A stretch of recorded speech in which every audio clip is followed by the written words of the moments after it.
আসসালামু আলাইকুম। আজকে আমরা আলোচনা করব ব্লাড ক্লটিং ফ্যাক্টর সম্পর্কে। তো আজকে ক্লাসটা যারা ফার্স্ট থেকে লাস্ট পর্যন্ত করবা এইটুকু গ্যারান্টি দিতে পারি যে আর কখনোই 13টা ফ্যাক্টরের নাম বলবো না।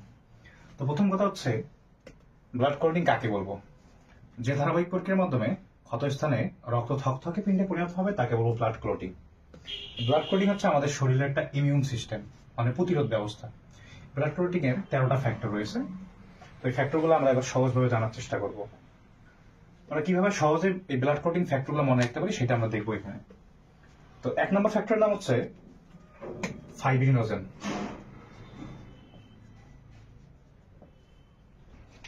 এক নম্বর ফ্যাক্টর হচ্ছে ফাইব্রিনোজেন।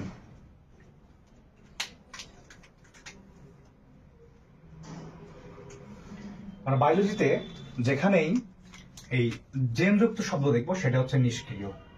তো নিষ্ক্রিয় কিছু থাকলে সেটাকে সক্রিয় করতে হবে। তাহলে ফাইব্রিনোজেন থেকে তৈরি হবে সক্রিয় ফাইব্রিন।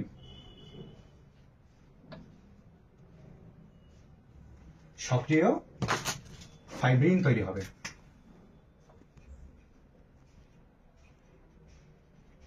সেখান থেকে ফাইব্রিন তন্তু তৈরি হবে। সেখান থেকে তৈরি হবে ফাইব্রিন জালক। তো 1 নম্বর ফ্যাক্টর ফাইব্রিনোজেন। এবার আমরা দেখবো 13 নম্বর ফ্যাক্টর। 13 নম্বর ফ্যাক্টর কি করে? ক্যালসিয়াম আয়ন সহযোগে এই ফাইব্রিন জালককে দৃঢ়তা প্রদান করে। দৃঢ়তা মানে স্টেবিলিটি দেয়। তাহলে 13 নম্বর ফ্যাক্টর আমরা মনে রাখতে পারি fibrin stabilising. Fibrin stabilising.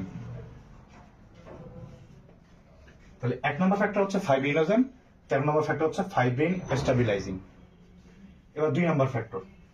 2 number factor হচ্ছে প্রোথ্রম্বিন। প্রোথ্রম্বিন।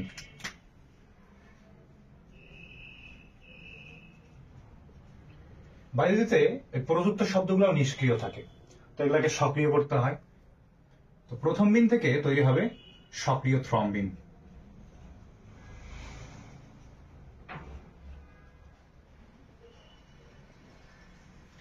তো 2 নম্বর ফ্যাক্টর হচ্ছে প্রোথ্রম্বিন।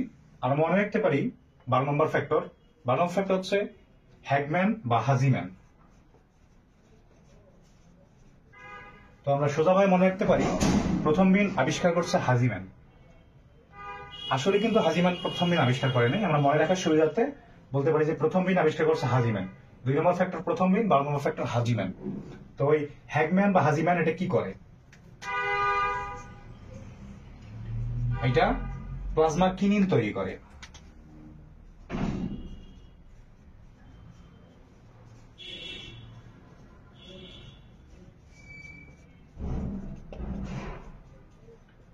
প্লাজমা কিনিন তৈরি করে রক্তনালীর ভেদ্যতা এবং সম্প্রসারণশীলতা বৃদ্ধি করে। আর এখানে প্রোথ্রম্বিন থেকে যে সক্রিয় থ্রম্বিন তৈরি হয় একই কাজ করে। প্রোথ্রম্বিন থেকে তৈরি কিন্তু সক্রিয় থ্রম্বিন এই ফাইব্রিনোজেনকে সক্রিয় ফাইব্রিনে পরিণত করতে সাহায্য করে। তাহলে ফাইব্রিনোজেন থেকে সক্রিয় ফাইব্রিন তৈরি করতে সাহায্য করে সক্রিয় থ্রম্বিন। এরপরে 3 নম্বর ফ্যাক্টর। 3 নম্বর ফ্যাক্টরের নাম থ্রম্বোপ্লাস্টিন।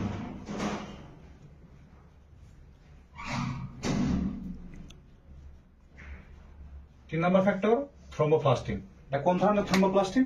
এটা হচ্ছে টিস্যু থ্রম্বোপ্লাস্টিন। আর এদিকে 11 নম্বর ফ্যাক্টর হচ্ছে থ্রম্বোপ্লাস্টিন। এটা হচ্ছে প্লাজমা থ্রম্বোপ্লাস্টিন।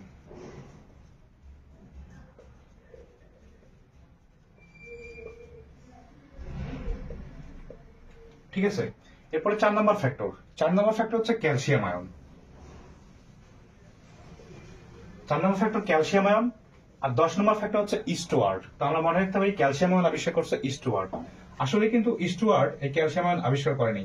আমরা মনে রাখার জন্য এটা মনে বলতে পারি যে ক্যালসিয়াম আয়ন আবিষ্কার করছে ইস্টওয়ার্ড। তাহলে 4 নম্বর ফ্যাক্টর ক্যালসিয়াম আয়ন আর 10 নম্বর ফ্যাক্টর হচ্ছে ইস্টওয়ার্ড। তো দেখেন উপরে টোটাল ফ্যাক্টর হচ্ছে 13টা। তো 13কে 2 দিয়ে ভাগ করলে থাকে কত? উপরে 6, নিচে 6। তাহলে মাঝখানে থাকে 7। তো মাঝখানের ফ্যাক্টর হচ্ছে এটা 7 নাম্বার। এ কি করছে? উপরের 6টাকে আর নিচের 6টাকে স্টেবল দান করছে, মানে কি দৃঢ়তা প্রদান করছে উপরের 6টা নিচের 6টাকে। তো 7 নম্বর ফ্যাক্টর আমরা মনে রাখতে পারি স্টেবল। ঠিক আছে, এরপরে দেখেন স্টেবল দান করছে মানে কি, ত্বরান্বিত করছে উপরে এগুলাকে। তো ত্বরান্বিত থেকে আমরা মনে রাখতে পারি না ত্বরণ, ত্বরণকে ইংরেজিতে কি বলা হয়, অ্যাক্সিলারেট। সেখান থেকে আমরা মনে রাখতে পারি 6 নম্বর ফ্যাক্টর হচ্ছে অ্যাক্সিলারিং। তো যে কোনো কিছুর যেটা বর্তমান ভার্সন তার আগেরটাকে কি বলে, প্রো ভার্সন। তাহলে অ্যাক্সিলারিনের উপরেরটা হবে প্রো অ্যাক্সিলারিন।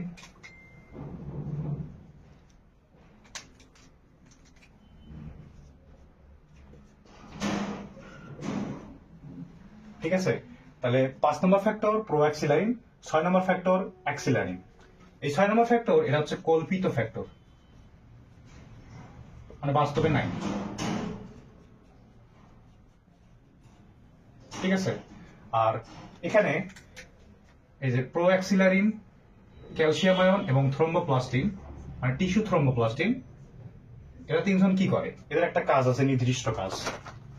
এরা এই প্রথম্বিনকে সক্রিয় থ্রম্বিনে পরিণত করতে সাহায্য করে, প্রথম্বিনকে সক্রিয় থ্রম্বিনে পরিণত করতে সাহায্য করে 3 নাম্বার, 4 নাম্বার এবং 5 নাম্বার ফ্যাক্টর। এরপরে আর দুইটা ফ্যাক্টর বাকি আছে, একটা হচ্ছে 8 নাম্বার এবং 9 নাম্বার। এই 8 নাম্বার ফ্যাক্টরের কারণে হিমোফিলিয়া এ হয়, এই জন্য এটার নাম অ্যান্টি হিমোফিলিক। 8 নম্বর ফ্যাক্টরের কারণে কি হয়, 8 নম্বর ফ্যাক্টরের কারণে হিমোফিলিয়া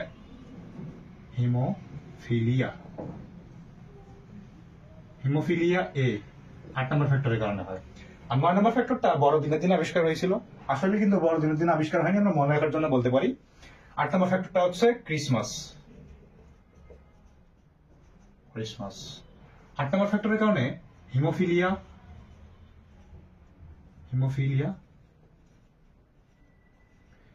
বি হয়। 8 নম্বর ফ্যাক্টরের হবে হিমোফিলিয়া বি, আর 9 নম্বর ফ্যাক্টরের কারণে হিমোফিলিয়া বি হয় এবং 8 নম্বর ফ্যাক্টরের কারণে হিমোফিলিয়া এ হয়।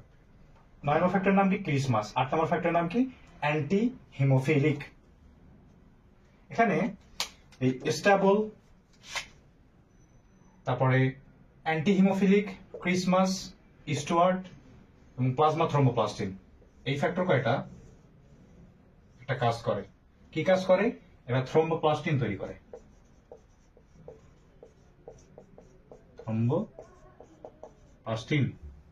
থ্রোম্বোপ্লাস্টিন তৈরি করে বা থ্রোম্বোপ্লাস্টিন তৈরিতে সাহায্য করে।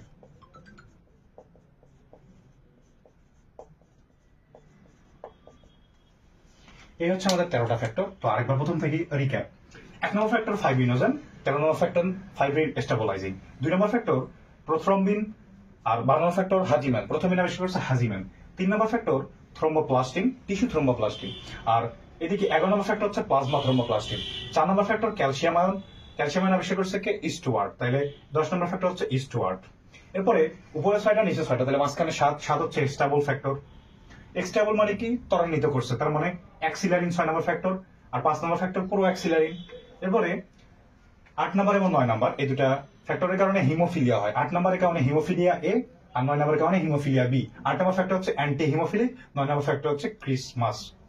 তো এইটুকু আজকে ব্লাড ক্লটিং ফ্যাক্টর এই। আসসালামু আলাইকুম।